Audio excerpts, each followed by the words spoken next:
amajambo aratuma duhumana, utanatukanye mbere, ariko kunebagura bakozi b'Imana, kunebagura basavyi b'Imana navyo bizana ubuhumane.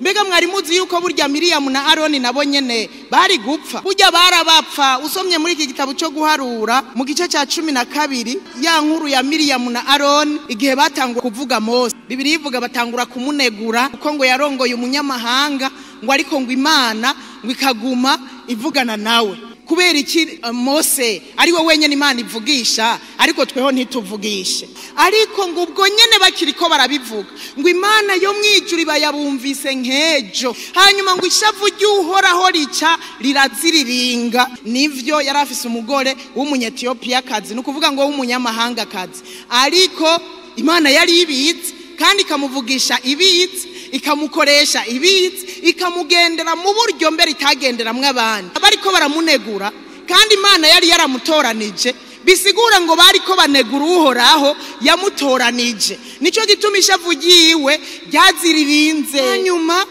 Aroni ngo acaragenda kwa Mose. Aroni niyagiye gutakambira Uhoraho, uze gusoma neza, niyatakambiye Uhoraho, ariko yaciye agenda atakambira Mose, umusavyi w'Imana. Aramubwira ati mwami wanje ndakwinginze utubabarire, ubabarire mushiki wacu, yo namere nk'ikivutse ubwo nyene, umubabarire, umugirire imbabazi. Hanyuma Mose ngo acara basengera. Si Imana yamanutse iravuga ngo ndabababariye, oya Mose umusavyi w'Imana nzima acara basengera. Ahantu nigishijwe ikintu, aba bagwajwe imibembe nuko bagiye kunebagura umusavyi w'Imana. Mbega uyu munsi ntabakinebagura abakozi b'Imana bariho?